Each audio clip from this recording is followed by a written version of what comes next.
You're probably wondering why we called you here. I know that voice.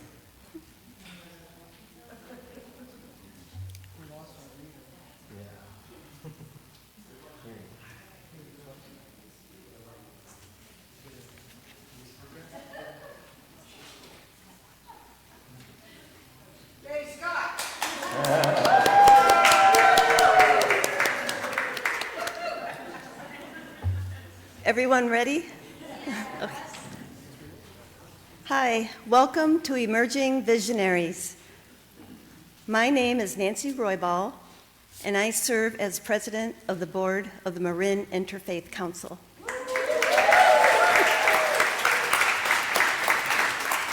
Thank you, I'm honored. Thank you. I'm also a member of the International Association of Sufism.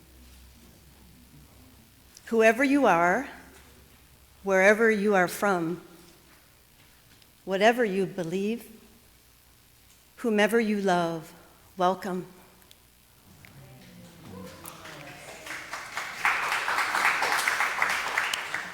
This is the 18th annual Visionary event, and we are thrilled and delighted to be together here in person. Our theme tonight is Living Interfaith. How does someone authentically practice more than one faith tradition? How do multi-faith families navigate marriage and raising children? And how does this become even more interesting with mixed race or same-sex marriages?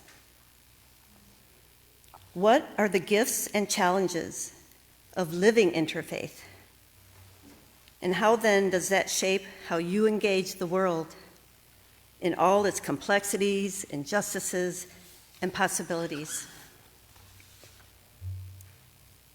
These are just a few of the questions that we'll address tonight with our speakers.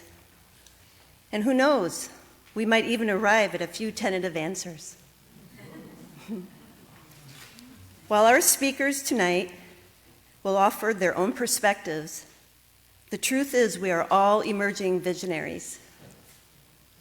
Each one of us is being called here and now to be a presence of healing and active love.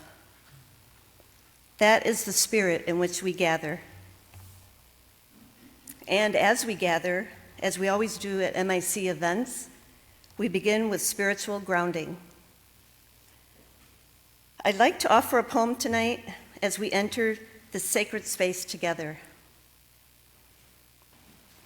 It's called The Call of This Moment by Reverend Charles Gibbs. The call of this moment and of all moments is to seek the light and to face the darkness within and without, with unflinching honesty and unswerving devotion. To journey at least a little each day toward enlightenment, living in love, fearless, joyous, and free,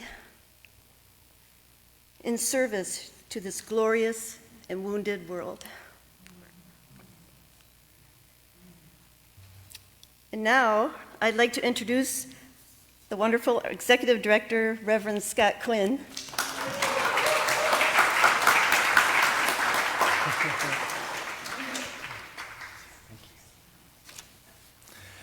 Thank you so much, Nancy.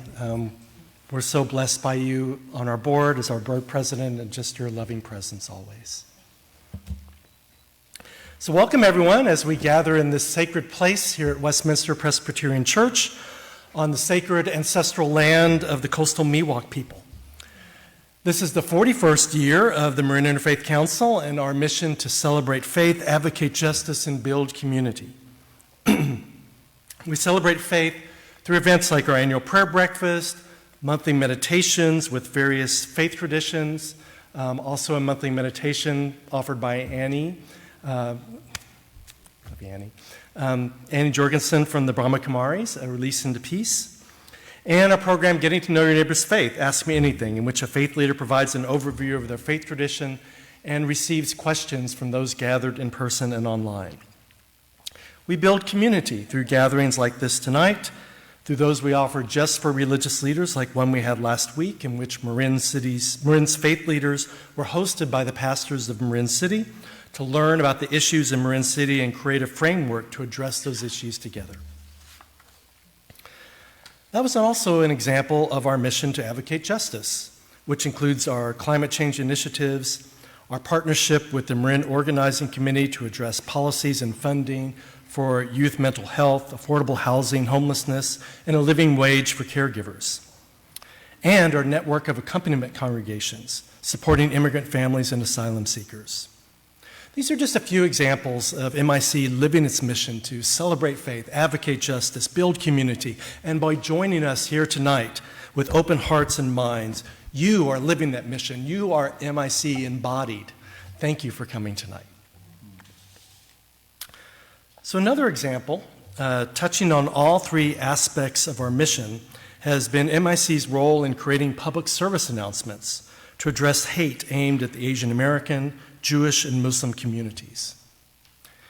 And as our hearts break and our prayers continue for people in Israel and Gaza, and for our Jewish and Muslim friends here at home, we all affirm that anti-Semitism and Islamophobia have no place here in the Bay Area.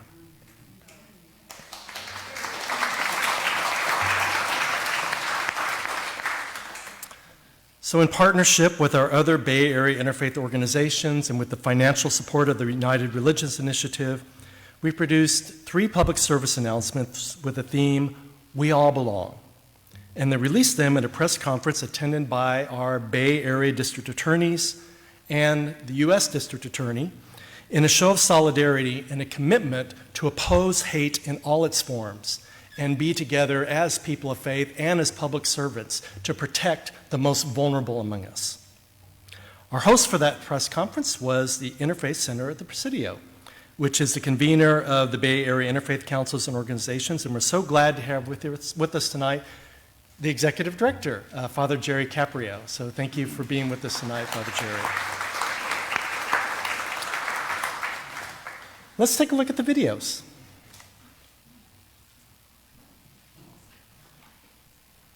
As Executive Director of the San Francisco Interfaith Council, and gathered here today with my colleagues from the Greater Bay Area. I'm the Reverend Will McGarvey, Executive Director of the Interfaith Council of Contra Costa County. Reverend Scott Quinn, Marin Interfaith Council.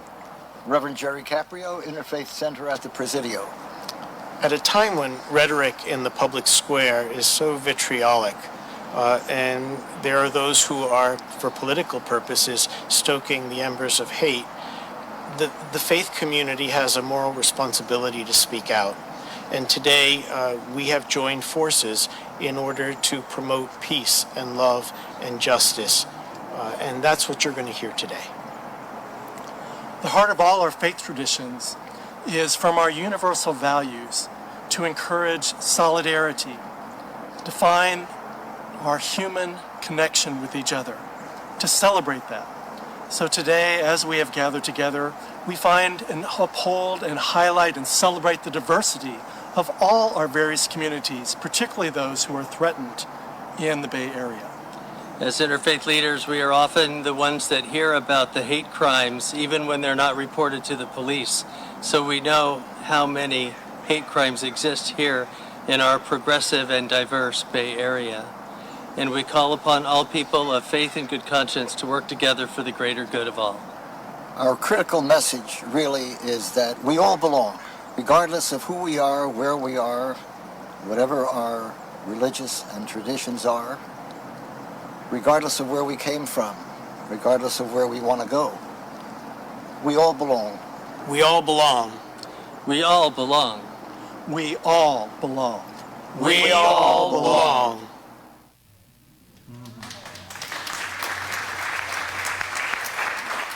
Today's attacks against the Asian American community are rooted in a long history of hate, discrimination, and violence. I grew up in Marin County as a Buddhist. I'm Japanese American. Both of my parents were in the internment camps during the war, so I understand racism. Pre-pandemic, my maternal grandmother, Yik Oi Huang, was brutally attacked and subsequently died in 2020. We must break the silence and build towards the beloved community by standing together. We all belong. We all belong. We all belong.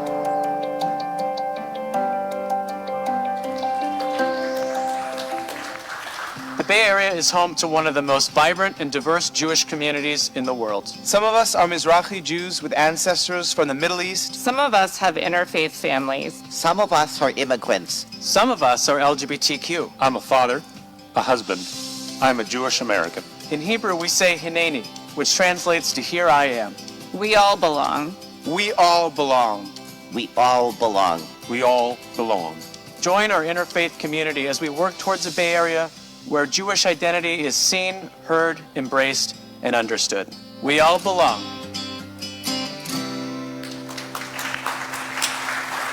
Hi, my name is Ashwaq. I am a professor of anthropology. I'm a poet. I am a Muslim American. I'm Zachary. I'm a scholar, a father, and I'm a Muslim American. My name is Nadia. I'm an entrepreneur, an activist, and I'm Muslim American. I'm a black Muslim American father. I'm an imam of the Lighthouse Mosque. I'm a community organizer, a Pakistani mother, and a Muslim American. Learn more about your Muslim neighbors who are an integral part of our community. We all belong. We all belong. We all belong. We all belong.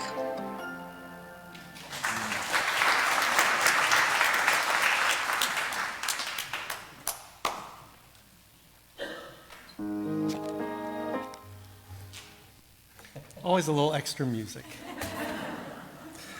So together, let's create that beloved community where everyone is safe, everyone is welcome in their full humanity, everyone is celebrated for who they are, everyone can thrive. We all belong. So if you, by the way, go to bayareainterfaith.org, you can find each of these individually and also educational resources for each of the communities that were listed. All this is possible because of your support. We're deeply grateful for your generosity tonight in joining us. And of course, if you'd like to make an extra donation, Marin Interfaith, marinifc.org, or on your program, there's a QR code that you can use your cell phone in order to make another donation. Before we go any further, and before we start our program in just a minute, a few thank yous. Tonight we have with us Don Jen, Director for Education with the Marin Community Foundation, and we're so grateful for the generous ongoing support of MCF. Thank you. And a big thank you to Westminster Presbyterian for hosting us tonight. Deep gratitude to Pastor Bethany Nelson and Pastor Rob McClellan, and to this beautiful sacred place. We're so grateful to be here again tonight. And just to save you a lot of clapping, we're going to thank all of our sponsors now, but you can hold your applause to the end. So I want to name all of our sponsors and invite you, if you so wish, to rise when I call your name or your organization's name, and then we'll thank you at the end. So Dominican Sisters of San Rafael, Mark and Kay Noguchi, St. Anselm Catholic Church, Unity in Marin, Barbara J. Meislin, Purple Lady Fund, and Jewish Community Endowment. That's right, spread hope, not hate, and feel free to get one of the signs on your way out if you didn't already get one. EAH Housing, First Presbyterian Church of San Rafael, Jeff and Mabel Bialik, St. Rita Catholic Church, Dominican University's Institute for Leadership Studies, Fair Housing Advocates of Northern California, Interlude and Associates, International Association of Sufism, Jewish Family and Children's Services, Marin Health Medical Center, Spiritual Assembly of the Baha'is of San Rafael. We also have an anonymous donor at the leader level. And thank you for our wine tonight that was generously provided by Minor Family Wine. So thank you to all of our sponsors.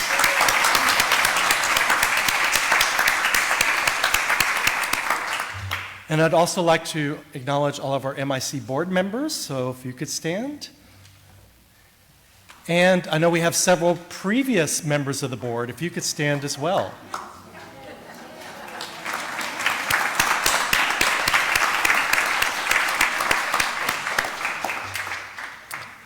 Thank you to all of our volunteers tonight. And a special thank you to my coworkers, Reverend Lynn Oldham Robinette, and to Esmeralda, who's still in the kitchen doing her magic and who did all the logistics tonight, so very grateful. Thanks to both of you.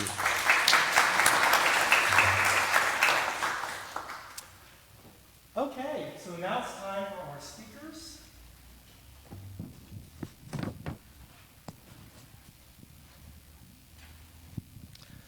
So, as we mentioned, our theme for tonight is Living Interfaith.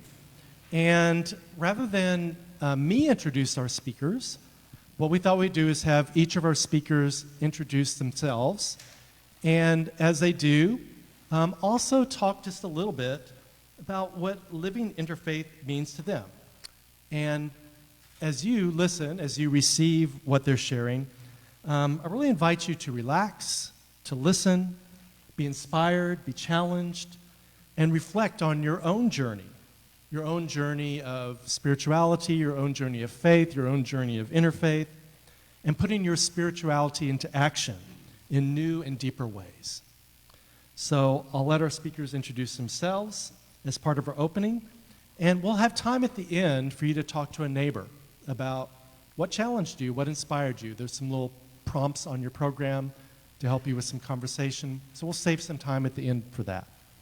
But thought we start, I'll just name, of course, we have Sister Pat Farrell, we have Siddharth Kaul, we have Reverend Paul Mowry, and each of them will introduce themselves and just say a little bit about what living interfaith means for you.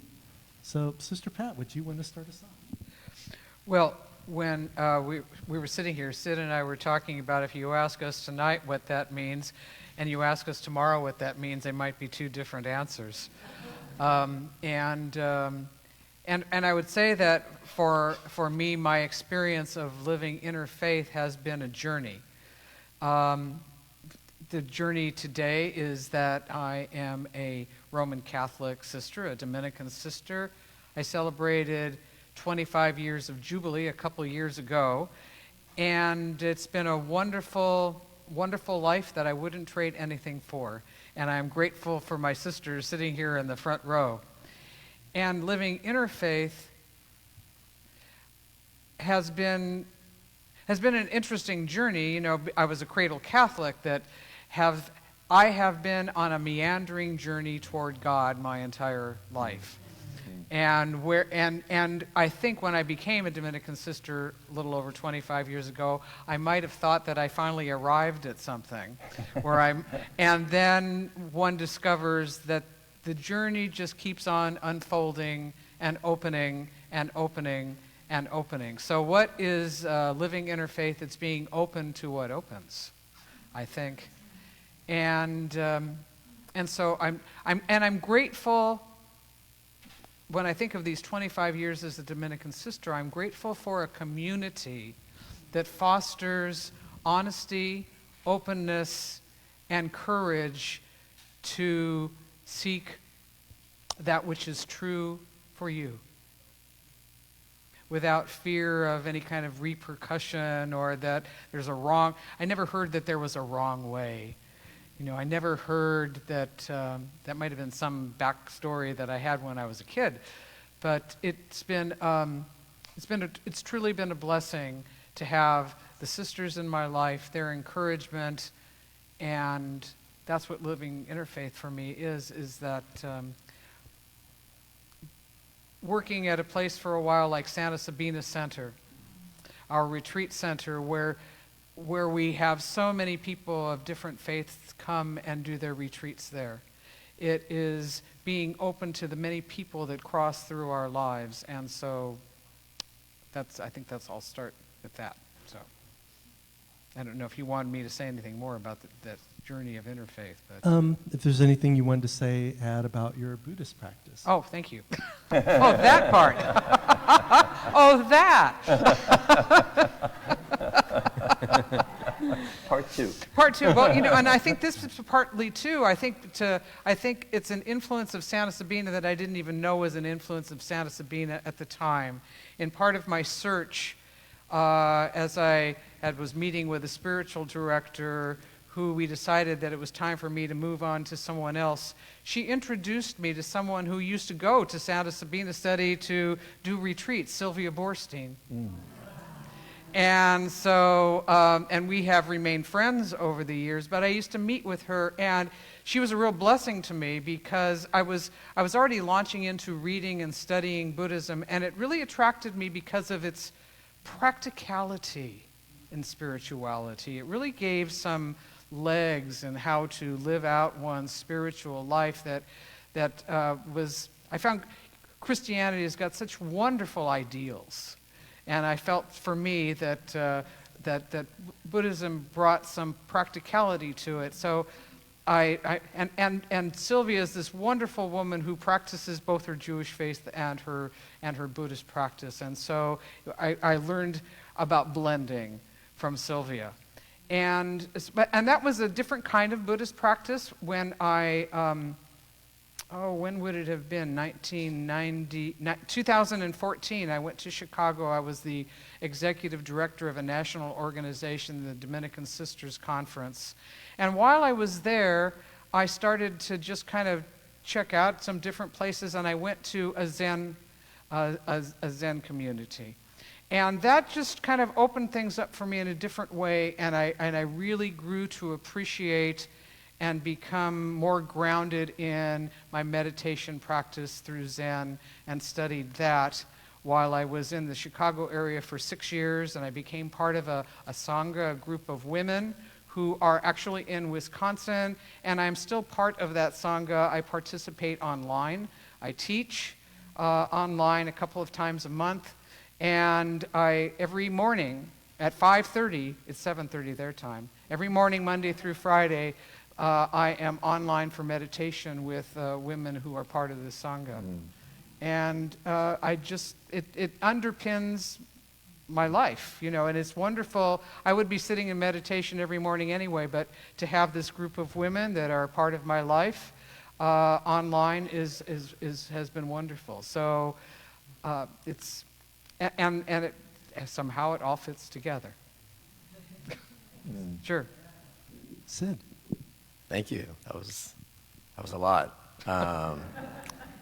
I think the obvious answer that I tell people is, well, it's on paper. I'm married to a Roman Catholic wife. She also happens to be a Filipina, and I'm Indian, and I'm Hindu. And so by literal marriage, I am living interfaith. I don't think the perspective of husband and wife is as interesting as the journey of raising 3 children within that context. And funny thing is, I actually know 2 other couples in the same exact situation. My age, Indian Hindu husband on paper, and Roman Catholic Filipina wife. And I think we all do it differently. When we got married, we had a Catholic ceremony in Hayward, and then about almost 2 months later, we did a Hindu ceremony in India. And one of my other friends, who's Indian Hindu, married a Roman Catholic Filipino wife, they cut the religion out. And they did a party here, and a party in the Philippines, and a party in Mumbai in India, and then they came back, stuck to the court marriage. And then the third couple did it totally different. They just did a generic non-denominational wedding on a boat in San Francisco, and that was that. The guy who had 3 parties, I went to the local one, couldn't attend all 3, and the non-denominational one, I happened to be there too. And I always think about the 3 different couples. We all, on paper, are quote-unquote living interfaith, but we all actually practice it very differently. And so to our conversation right before we started, it's true. Like, even when I did the getting to know your neighbors conversation with Lynn, who's sitting over here, who hosts that, by the way, I told her, if you ask any 2 Hindus what Hinduism is, they're going to give you 2 different answers. You know, not to put the Brahma Kumaris on the spot, but thank you for being here. But I think if we talk about our faith background and the scriptures that we utilize, some of it is very much in common. I might consider you Hindu, but then at the same time, that term itself is also a borrowed term, and so I say Sanatana Dharma, which has its meaning of eternal truth, because I think that it encapsulates the general philosophy that all of us follow. And then more broadly, if you look at the term Dharma, a lot of the Eastern philosophies follow that concept. Mark, you gave me a book called Jewish Dharma. I'm Hindu, and that book is more focused on Buddhism, but those 2 religions have a close philosophical relationship. And so when you talk about the Dharma or the practice of meditation, I think all the people I just mentioned meet in the middle there. We all practice that, what we call sadhana or spiritual practice, and that's our commonality. And so I'm going all over the place, but basically you can see my thought process is going in different spaces, mentioning different people. On paper, they might be the same, or on paper, they might be different. But the people on paper I'm similar to, we do it all differently. The people I just mentioned more recently, we're supposedly different on paper, but there's some things we just do in common. You know, it's an interesting perspective. So for me, living interfaith has a lot of different meanings. And again, if you ask me an hour from now, I'll give you a different answer. Bless you, by the way. Bless you again. And I'll stop myself there, because I think a lot of this discussion will come out over the next hour. But I brought this up in our MIC retreat last year, because I thought, well, I live it at home, so I better mention this as something that we should talk about in the public sphere. Bring everyone here, listen to our perspectives. But the truth is, we all, in a way, live interfaith, especially living in the Bay Area. You have to interact with people of different faiths. It's not like we're, in our ancestral homelands. Like, if I grew up where my parents grew up, there would basically be 2 different religions, Muslims and Hindus, and that's the reality. Everyone's ethnically the same. That's not the case here. I think especially in the Bay Area, we interact with so many different types of people, and it's not just from a religious perspective, it's from a gender perspective, from a racial perspective, different levels of classes. I mean, we can splice and dice it all kinds of ways. And so I think I've always lived interfaith in different ways, but, primarily coming back to the beginning of what I mentioned, I look back at my 2, 5, and 7-year-old kids and what that journey is going to be like for them, and that's probably the most important aspect of living interfaith. Anyway, I'll stop right there because I can keep going and pass it back to you, Scott. Thank you, Sid. Thanks, Sid. Yeah, so I grew up a lucky Christian, and I was lucky. My friend Donna Camella, not so much. We went to junior high school, 228 deep in the middle of Brooklyn, New York, Italian neighborhood. And one day we're sitting there, 8th or 9th grade, and our social studies teacher, Mr. Jacobson, I don't know how we got to this point in the class, but he just says in this exasperated tone, Jesus was born, lived, and died a Jew. And Donna Camella, we shared desks, she slammed her hand on the desk, leapt to her feet, and said, And I was stunned. I mean, first it was so dramatic. And I looked up and I just said, "What was he?" And she looked at me and she said, "Catholic." So I was lucky because I knew he wasn't Catholic, and that was a big step forward for Christian awareness. And so flash forward, I go to a friend's birthday party. I'm way out of school. I'm a young adult, and across a crowded room, I see a stranger, and he's standing there now, or sitting there now, and I just was smitten, and I was 25, and he was 23. This was just about 10 years ago, and we started dating and whatever, and a year later we move in, and he's Jewish, he's like, and I'm Christian, but I'm like a Christmas, Easter Christian, and he's like a high holy day Jew, and that's really fine, and I have like 3 cousins, and he has like 45 cousins, and this big extended family. So over the years, we start going to, weddings, to bat mitzvahs, bar mitzvahs, and all these things, and I really am enjoying it.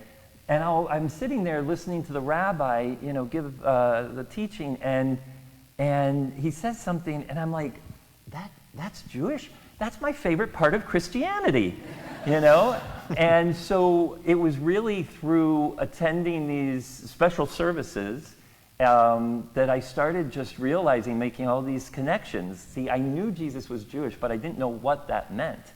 So then, like many couples, it really became an issue when we decided to add a child to our family. And so adding a child, and we're 2 men, and I'm Christian and he's Jewish, and there were a lot of different things to negotiate, what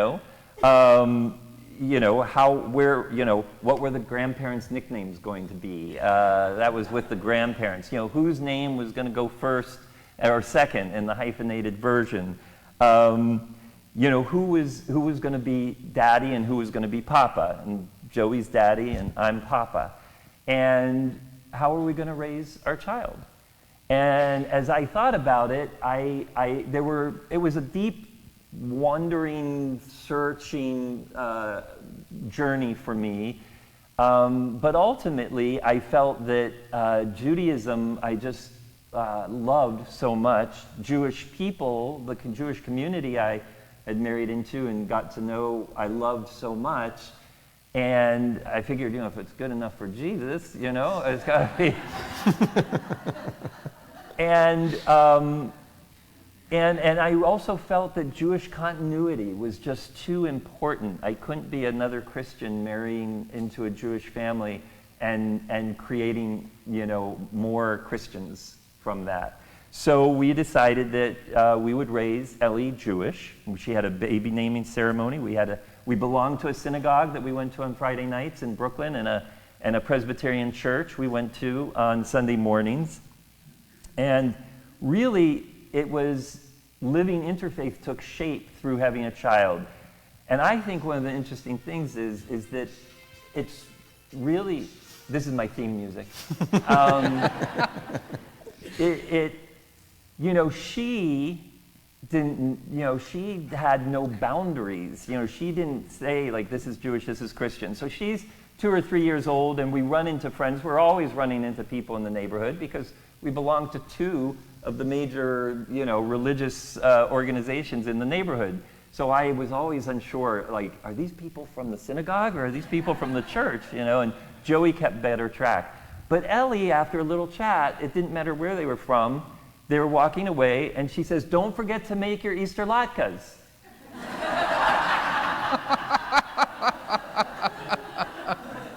And I go to pick her up at synagogue at the childcare after the service on Friday night, and the childcare person calls me over and she says, "Oh, the kids, they were all talking about, their parents and being Jewish and whatever." And she said Ellie, who was about 2.5 or 3 years old, Ellie got really excited, and she said to them, "Oh, my daddy's Jewish, and my papa, he's just a man."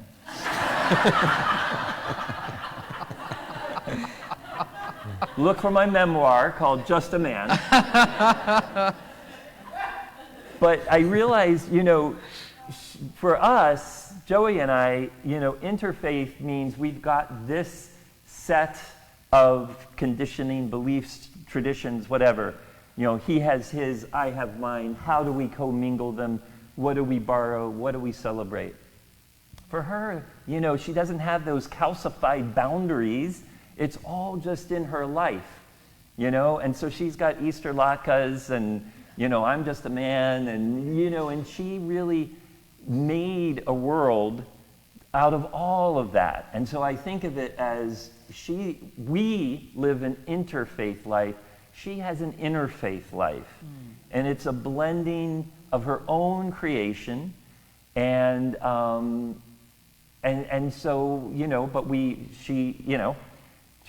she went to Brandeis Marin Jewish day school from 1st through 8th grade, and she lived next door to the Sausalito Presbyterian Church, where I'm the pastor.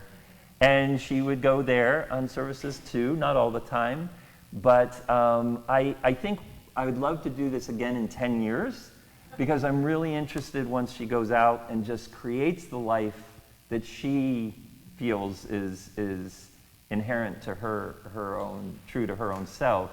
I'm really curious what all of this will look like, once it comes out of the blender. And and here we are tonight. Thank you, Just Paul. While we're on the subject, can I come back to you, Sid, for a moment? Sure. Can you tell us just a little bit more about, at least at this point, how you and your wife are raising your kids religiously, or what your thoughts are about that? Yeah, I had a jarring conversation with a family friend who I grew up with. We both went to the same Sunday school, Hindu Sunday school. There is such a thing. And so I mentioned the three couples, right? Yeah. Hindu husband, Indian Hindu husband, and Filipina Roman Catholic wife. There's an older version of that, same exact thing, that is a generation above me. And that was actually my first interaction with that combination. And their daughter, they had 2 kids, and their daughter was closer to my age. We were out in a bar in San Francisco, I think 2014 maybe? No, 2015, I don't know when it was. Around the time me and my wife got married, and we were talking about, the fact that we were serious, we're about to get married, and she told me, I gotta tell you something, when you raise your kids, I think it's a good idea that you choose one of the 2 religions to raise them in.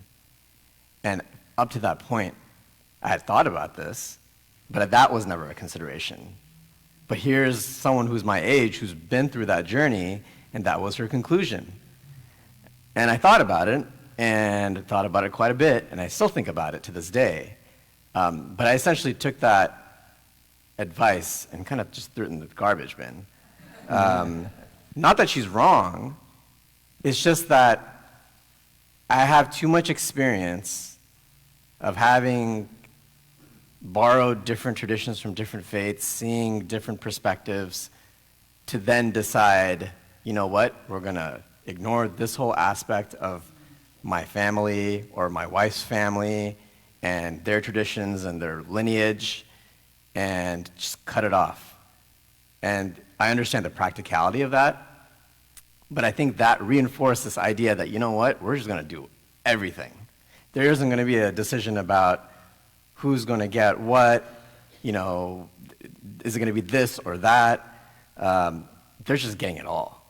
And I thought I got it all from a Hindu perspective growing up. My mom is more faith-based. My dad is more inclined towards the philosophical side. They were both participating in the ritual side, both at home and at the local temple that was being built in the Bay Area in Livermore. Every Saturday or Sunday, I was at something related to religion. And I didn't want that for my kids, but I did decide, you know what, they're going to get baptized and they're going to get all the sacraments on the Hindu side as well. Even though to a Catholic that might mean something, and to a Hindu that might mean something, who cares? Let them experience all of it. And when they're old enough, although our 7-year-old seems like she is old enough already, start talking about this. Let them, we just celebrated Diwali. We're now gearing up for Christmas, and we got Thanksgiving in between. And just yesterday, my parents were over, and we did a ritual. We call it puja, and it was this is actually not common amongst Hindus, but where I'm from is Kashmir in India, that's a whole other ballgame to talk about together. Speaking of interfaith, that's a conflict zone that literally is an interfaith topic in a negative light. But my parents came over because it was my lunar birthday. In the same way you have a lunar New Year in several Asian traditions, we take birthdays, and traditionally they've been celebrated according to a lunar calendar, a lunisolar calendar. And so my kids were sitting there, one with a Nintendo DS, and our 2-year-old walking around, and my dad was performing this ritual for me in front of, a 4x6 rug, and my wife was right there, and she participated. I performed. My dad officiated over it. And we did that, and then, my kids, it's absolutely normal for them to then proceed to go to Catholic church at St. Isabella's or at St. Anthony's in either San Rafael or Novato. And, I respectfully participate as much as I can. And, I get a little irked when the creed is recited, and I don't think Jesus Christ is the only begotten Son, and that there's only one holy apostolic church, Catholic church. But, you put all that stuff aside, and let them have it. I mean, we live in the Bay Area. We experience a lot. Our kids will go through it all, and our kids are smart enough. Everyone is smart enough, but our kids especially, they have, I come back to the very first thought I had as my kids. And I think we hesitate sometimes to do one thing or the other, but, from the dharmic perspective, whether you're Hindu, Buddhist, Jain, whatever, we talk about attachment. And I think my thought process centered around detaching from what my experience was, what I know my ancestors did, and realizing this is a pivot point in that lineage where the next generation's just going to experience something totally different, and being okay with that. They're going to probably prefer to do one thing versus the other. Let them figure that out.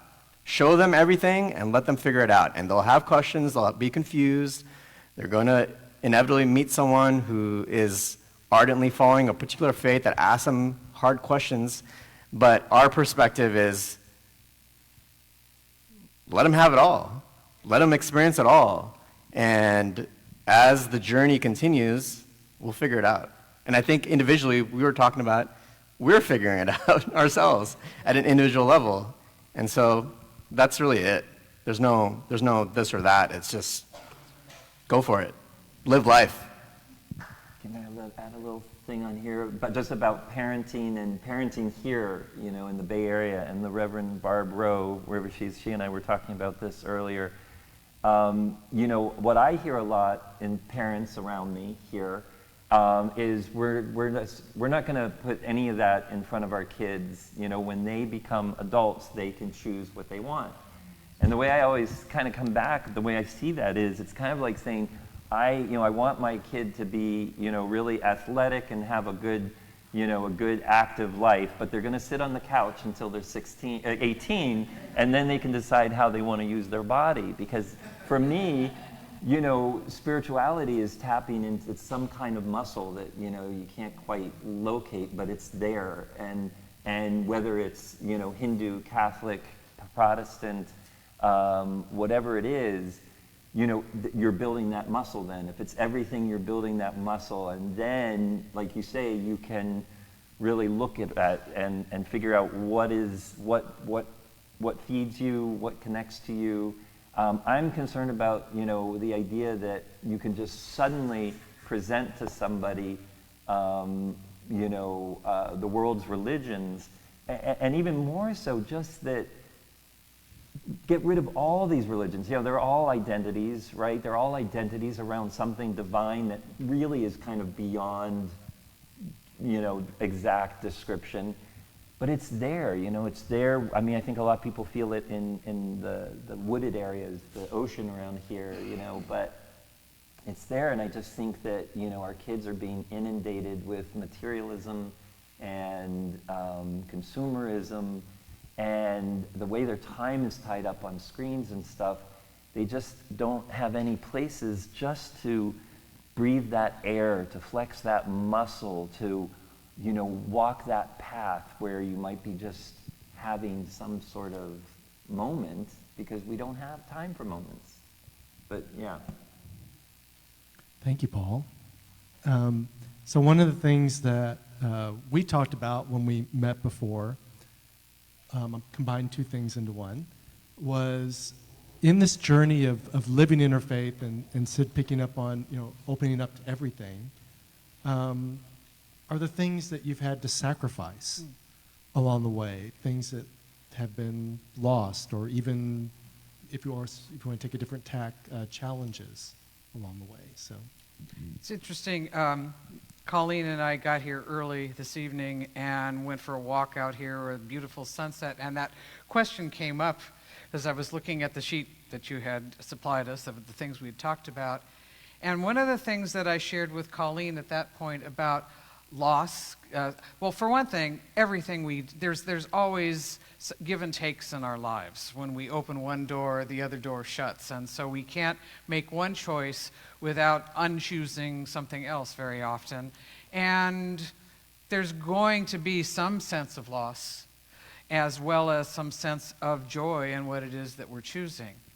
But one of the things that I think about in this interfaith journey is that, what I didn't share in the beginning, is that part of my journey has been this meandering faith journey. And when I was 18 years old, I was born again. And I was part of a fundamentalist, basically Pentecostal church for many years. And I was an evangelism director, I taught people how to lead people to Christ and knew all of the Bible verses and read my Bible through over and over and over again. And I asked Jesus into my life to be my personal Savior. And I believed I knew Jesus and I loved Jesus. And I did. I truly did. And I don't know Jesus now the way I knew Jesus then. And at some point in my life, as I realized what had shifted, I thought, is something missing? Because there is something about, it felt tangible to me at the time. And I realized at some point that tangible nature of that relationship was not there, and I couldn't want it either. Because my understanding of Jesus changed, my understanding of God changed. Who can understand God? Amen. My experience changed. My experience of people changed. You get to know people who know the divine in different ways. And one of the beautiful things that I've learned in Buddhism is this teaching of just don't know. Yeah. We just don't know. And the more that we harden around a notion about God, about the way things are, about that this is going to happen if we do this, when we harden around these ideas, we put up walls between people, and this is what causes the conflicts that we see. And so there was a relaxing that came for me in understanding that clearly that we just don't know. And so what was the question? It doesn't matter. The answer was beautiful. Oh, good. But it was kind of like, what losing, letting go of things. Yeah. Yes. We just don't know what you walk away from something and your life is filled with something else. And And what I experienced before was also beautiful. Those were other epiphanies, other awakenings, other... So I was talking about attachment or detachment earlier, and I mentioned this, I have generations upon generations of Kashmiri Hindu marrying Kashmiri Hindu, and they have kids, and they have marry others, and they have kids, and that, in that line of ancestors, basically ended with my marriage. And so there's, but I was talking to a coworker earlier today, and he got fired from Google earlier this year, and he was telling me that,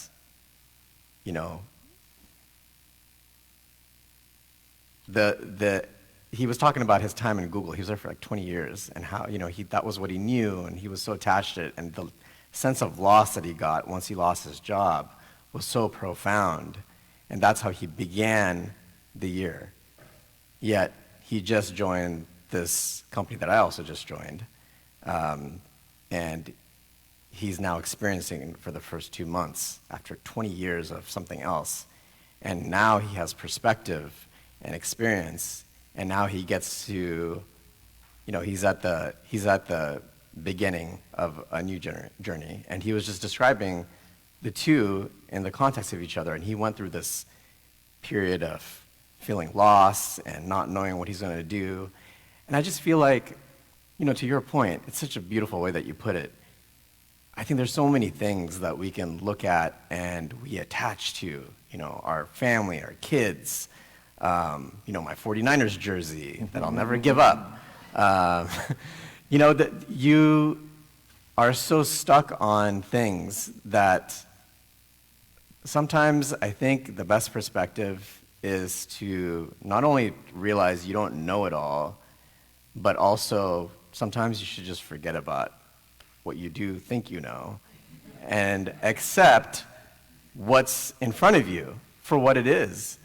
The loss is real, I am practicing what I can with a wife who practices Catholicism with 3 kids who I don't know what they're doing, and with parents on each side that have their specific rules and traditions and experience, and I'm trying to make sense of it all, and I'm realizing my experience as a father and as a husband is very different than what I saw from my parents, from my dad with my mom, and what I experienced as a child. And I miss some of that sometimes. Like, they went full force. I hated it at the time, but looking back, I appreciate it. I regret sometimes that I can't do that with my kids. But then I make myself remember, but that's the beauty of it. The beauty is you have your experience as an individual. And remember I said each Hindu is going to have a different explanation for what Hinduism is? Well, I think that applies to everybody. Everyone at the heart of it has their individual perspective. And that perspective is going to change. We talked about at the beginning of this, an hour from now, a day from now, a week from now, we're going to have different answers to all these questions. Because I think this journey is continuous. So there's definitely loss. There's absolutely a sense of loss.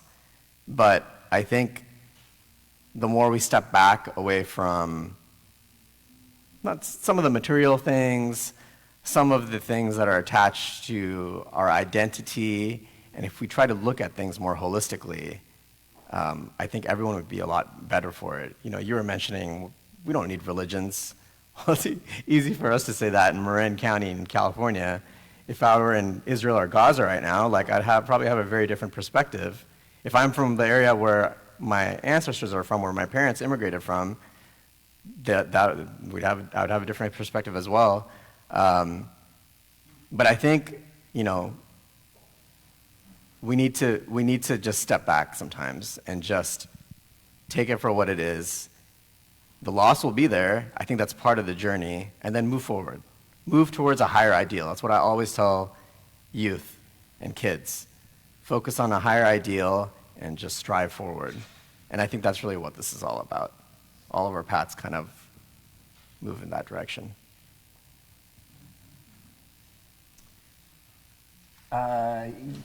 Ditto all that. I think there is something that I feel lost.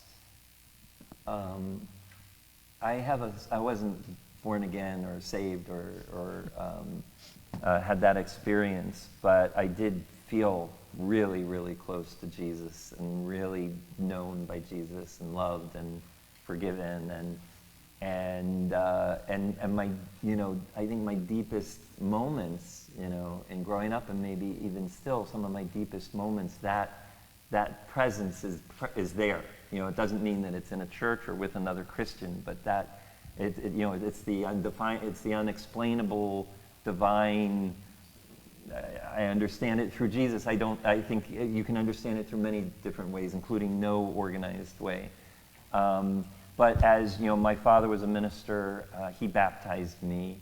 I would have loved to have shared this passion with my child, to have kind of tried to journey this way with her, to help, give her what I found beautiful in that experience and baptize her. And as it turns out, and this is another thing we haven't really quite got on the table, I don't think, but where one person maybe, I think I'm a pastor,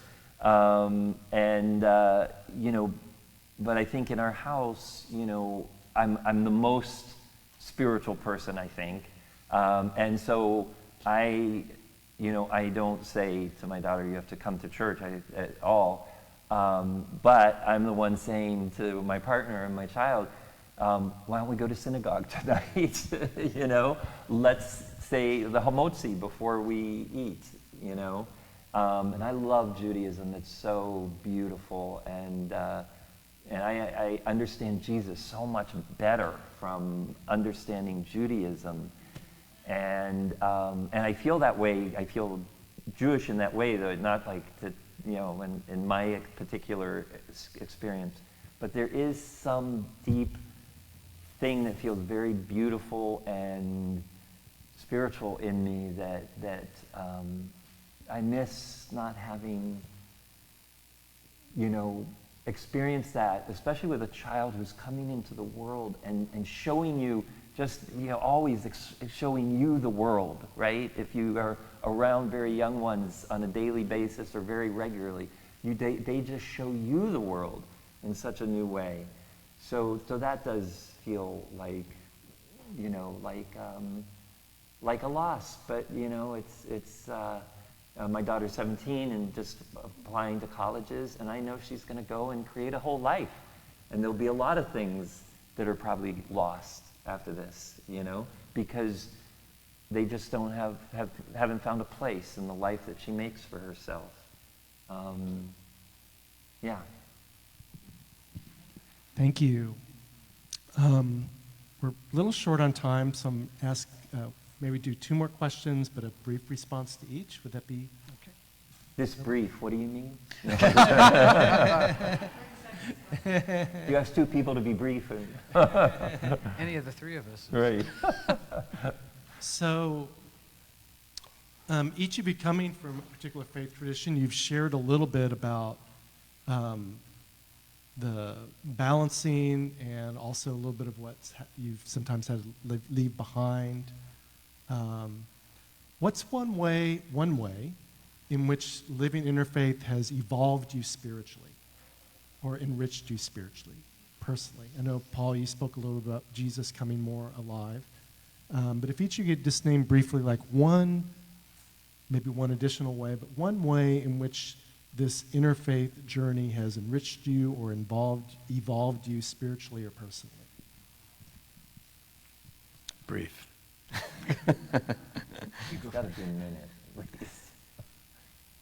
That's a tough one. That's a hard question, I think. I'm happy to dive in. Please do. Okay. Dive, Paul. Because I think there's just something, especially in our culture where we are so segregated by so many identities, There's something so powerful to just to put yourself with another people, just to put yourself with another tradition, just to, claim another group as your people. And for me, claiming Jews, and the Jewish people, I don't know if there's, aside from parenting, anything that has been so,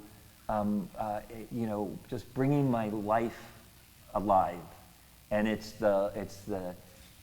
just a lot of the community, the culture, the thinking, but just to come into another family. And I feel Joey has this huge family, and it's so extended, and all the the divorced relatives are still all part of the whole mishpacha, right? And I just feel fully in the middle of all that. And I'm fully embraced, and I embrace everyone else fully. But there's something to know that, I don't know what my life would have been like if I had lived my whole life as a Christian in a Christian family with a Christian child and Christian grandchildren and a long Christian ancestors, but being in another family, being in another tribe. I got all my Christians, but I have this amazing, beautiful community and family that really feeds me and nurtures me and, opens my eyes all sorts of ways in my heart. I would say that I think being on an interfaith journey, and you've only heard part of the meandering of my life, has truly opened me beyond a place where things are just hard and fast, and where it's finding God in every person might not be that easy when I'm in front of the person that I don't want to find God in, but that truly understanding, being exposed to a Jewish meditation retreat that I went on with Sylvia Borstein, and opens up a whole understanding of a religion that I knew nothing about, and the divine not being spoken of in Zen, but is certainly present. So it just broadened my perspective of God, of people, and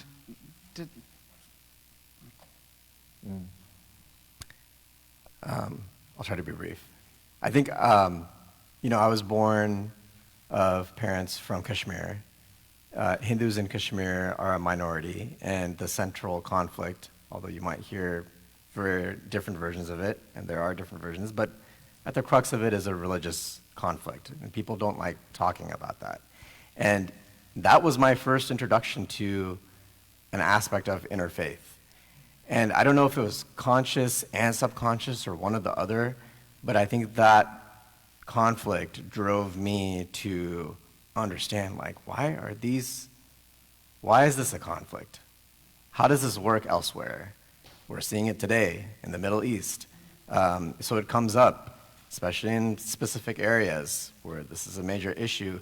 And I think I felt a calling to have both spiritual conversations with people of many different faiths because of that, but then also have uncomfortable conversations with people of different faiths because of that. We were talking about love and hope earlier, but the third word, does everyone remember what that is? Charity, but Scott mentioned, the third word he mentioned was justice. And we talk about love and hope a lot. The hard discussions to have is the one centered around justice, which is why when you talk about Israel and Gaza, it's easy to talk about love and hope, but what does justice mean? And boy, is that a hard conversation to have. So my calling, and this has helped me within the family construct, is have as many of these discussions, be as open as possible with as many different people of different faiths as possible. That includes my kids. But rather than being stuck on, my God, these generations within my family, did it a certain way, and what are my kids gonna do? Let that be, and then go out and do things like this. The three of us talking together. Hopefully after this, some of us will talk to each other and just have these conversations. Yes, centered around love, hope, charity, but justice as well. And I think that's where I am now. That's why I'm part of MIC, and who knows where we'll be in 10 years, but that's where my evolution has taken me so far. I just want to add, I'm glad you used the word conflict, because I find for myself these days that maybe my growing edge, or where it's kind of like I feel pulled to, is to deal with, there's this conflict in me. Mm-hmm. You know, it's the conflict in us. It's, you mentioned your frustration when you go to Mass and the creed comes along. Don't think that maybe some other people sitting in the pews that have the tag Catholic on them aren't having trouble with some of those things that they're saying, I believe in. You know, and so when we're having morning prayers at the convent and some of the Psalms are talking about a warring God that we're praying to, I have conflict. Mm-hmm. And so what do I do with that conflict? And that conflict that I have spreads between just the conflict I'm having in me with these words, but with one another. I mean, how do we deal with this conflict affects how I deal with this conflict.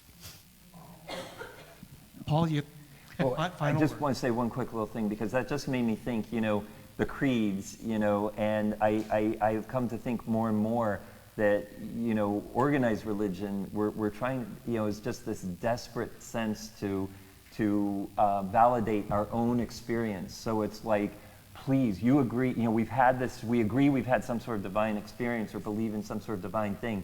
Now I want to make sure that what you're believing is what I'm believing and that we belong to each other in some way. But that seems to begin is the roots of the separation and, you know, creating that identity that says we belong to each other, but that means other people don't belong. And we say those creeds to you know, winnow out those who don't belong, when in reality, a lot of people can't, you know, they just say it because they want to be in community there, but, you know, there's a lot of conflict. I'm glad you said that. Well, to be continued, but why don't we, first of all, thank our speakers.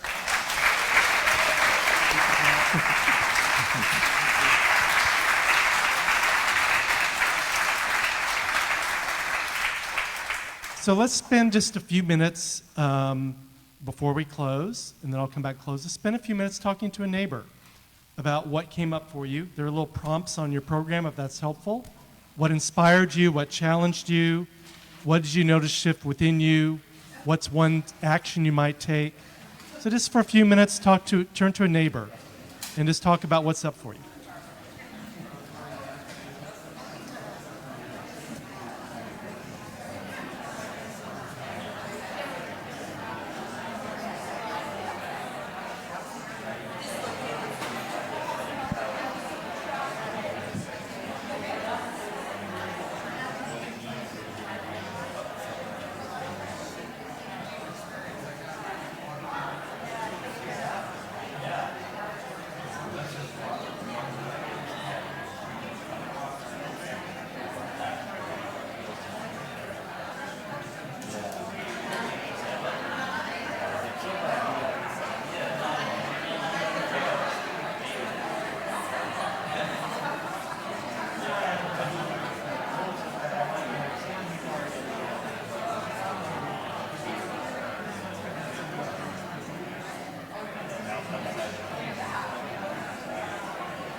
You were watching, but I'm watching. They go together.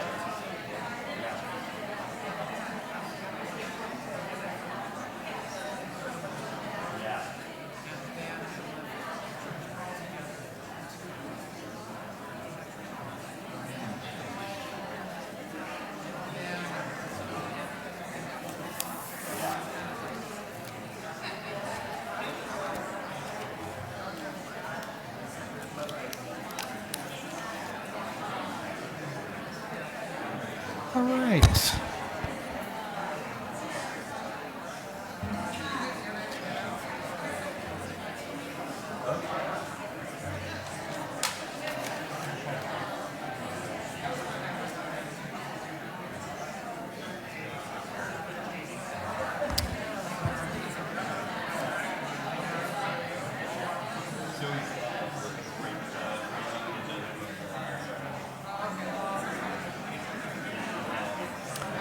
Okay, so if we begin to wrap up your conversation, please.